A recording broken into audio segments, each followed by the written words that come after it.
Hello and welcome to a speed build using mostly the new Snowy Escape pack.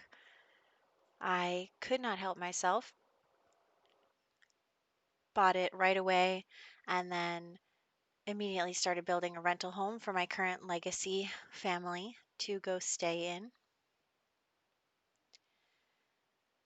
There are still a few bugs, but when you open up the game, EA acknowledges that there are bugs and that they will fix them. So hopefully, I think it said November 20th, they're sorting that out. So hopefully a lot of this stuff will be fixed by then. First, I'm working on the kitchen. I have modeled this speed build after the accommodation I stayed in when I studied abroad in Japan. Obviously, this is a lot nicer. Um, and I tried to use as many of the cool objects as I could. My accommodation that I lived in did not have a kotatsu table because it was a glorified dorm room. But you can see mostly I just wanted to try and use all the new objects. So this build is mostly Snowy Escape. It does have a few other things because Snowy Escape doesn't have everything that you need. But yeah, so this build is going to have this kitchen area, then a big living room, and two bedrooms and a bathroom. I did really enjoy the art and the styling of the objects in this pack. You can see that little table there has a cool pattern on the top, so I really liked that. So this is where you enter and you take your shoes off in that lower platform, step up into the kitchen area.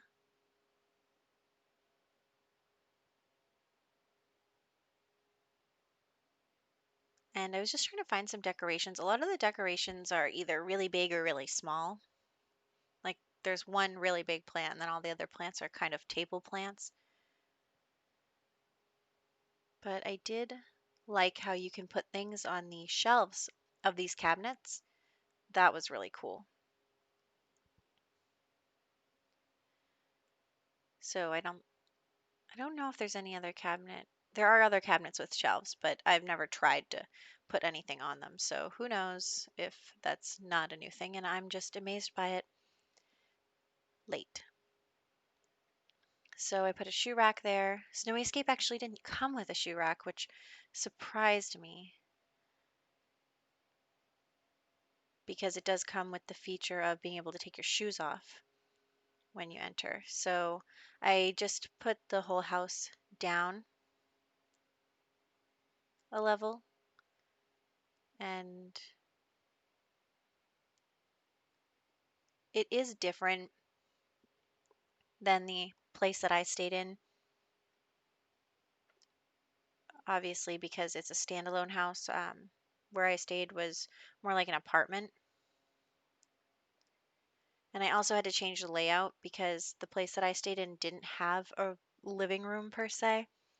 It was kind of wrapped up into three rooms: the kitchen, the bedroom, and the bathroom. So that's where I stayed. But this is for a family that has more money than I had in college. And also, okay, so here was one of the bugs. I could not put the kotatsu table in this room, only in like two of the corners. I couldn't put anything in this room, and I really do not know why. If you know why, please let me know because I changed the room, I remade the room. It kept saying that there was some kind of obstruction. So I ended up finishing the build with move objects on so that I could actually put things in these rooms. It was very strange.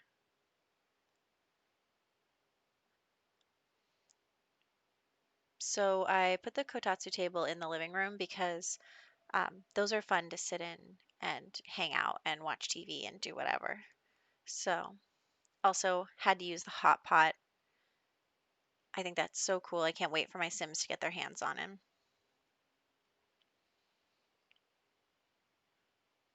And I do like the end tables too. They're all very nice. and the plants. Just really, it's got a lot of beautiful build objects.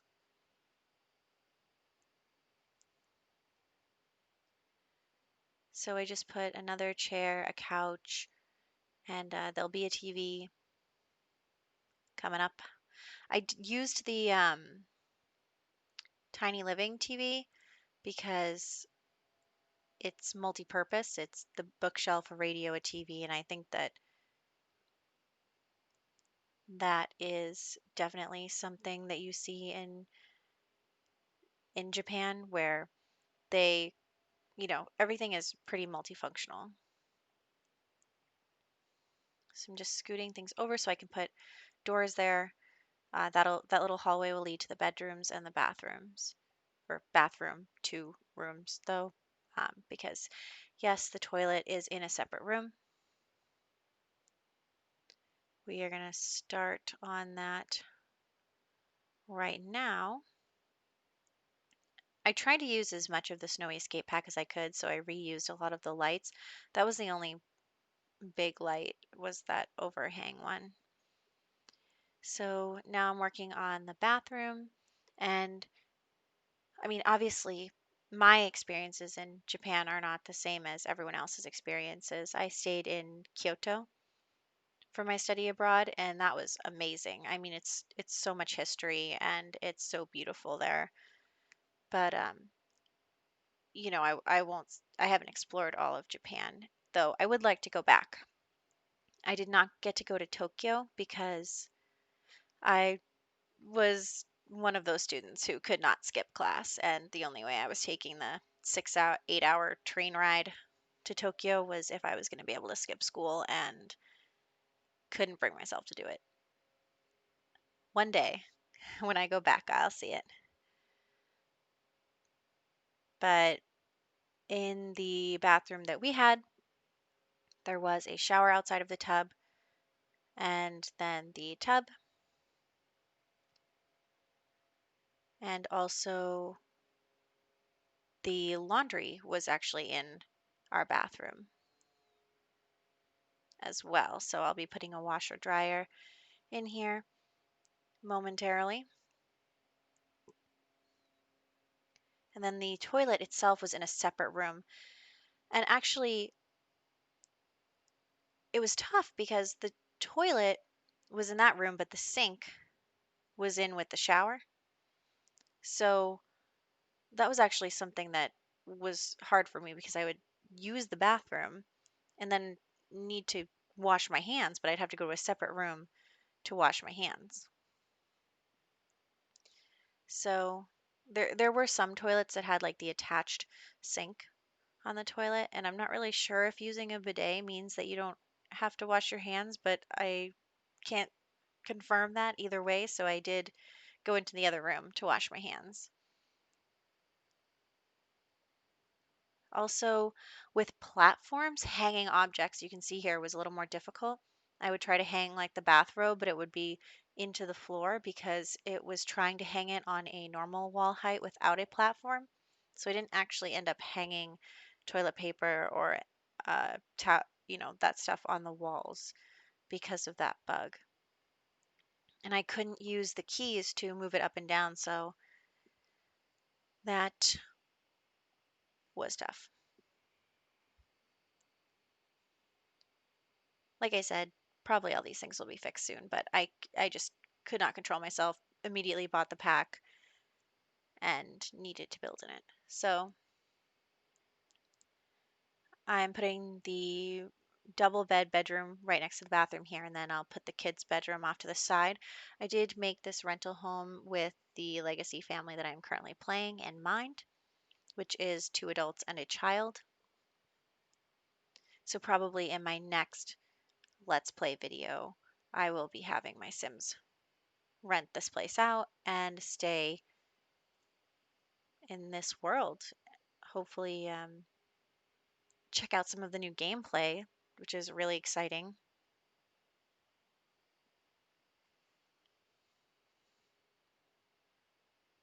So I'm just decorating this room.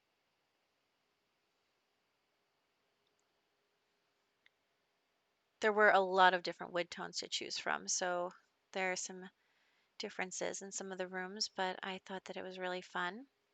And I do like this faux fur carpet.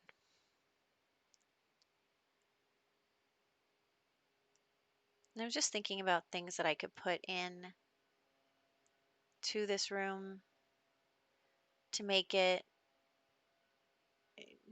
somewhere that people could go on vacation and still do things.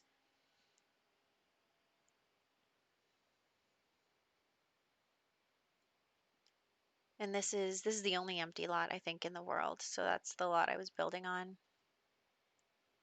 And I just put a little desk in the corner here in case anybody needed to get any work done, do anything on the computer. I mean, if I was going on vacation, I'd have my laptop, but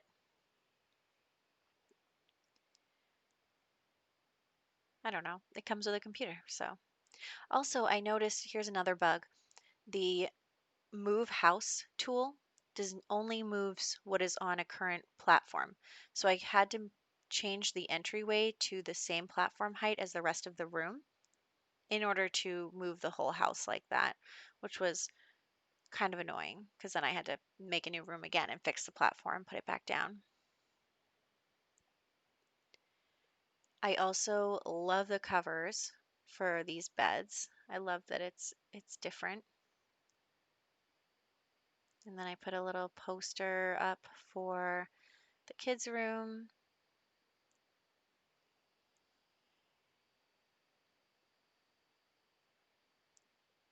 Just decorated it a little bit with some of the new objects. This little poof is so cute.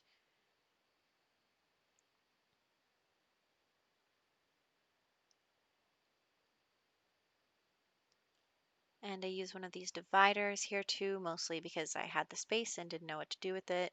But these also came with a lot of really cute patterns.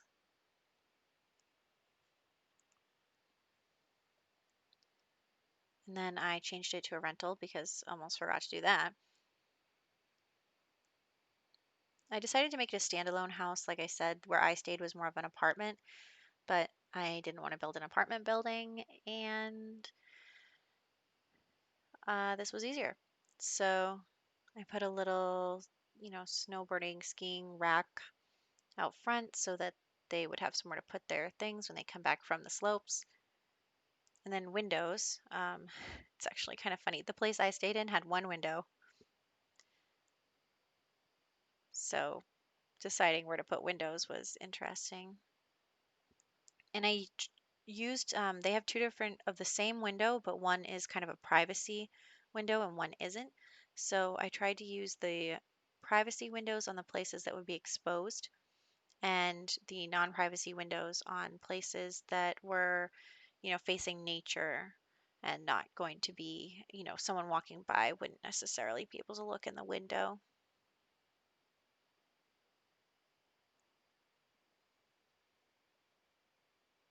I thought about putting shades on them, but they're already privacy windows, so just decided not to do that. Now, this next part, I wanted to kind of give the feel that this was closer to town. So I did add a food stall and just like a little seating area, a little hangout, like so that it felt like they were in a good location. When you're vacationing, you want to be close to things. So I put some vending machines, a little place to sit with some lights, and the food stall just to make sure that they had a good place to hang out and that, other Sims would be able to, come by and partake. Then I, just did some terrain paint. But I did this and I chose the festival foods because where I stayed, it had a lot of little shops and stalls right outside the door. The whole street was full of things, and I really liked that vibe where you could just walk outside your door and go across the street, and there'd be a taiyaki stand. So I wanted to kind of emulate that as best I could on this lot.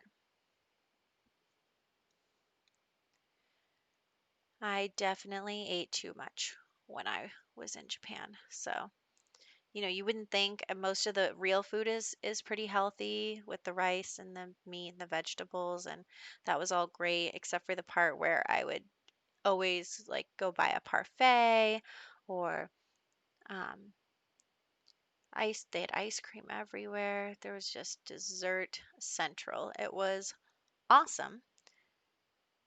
No regrets. But I do really love that they made this pack Japanese inspired, especially, because of that personal connection. On top of, I mean, it just being amazing. And I love that it's winter sports themed too.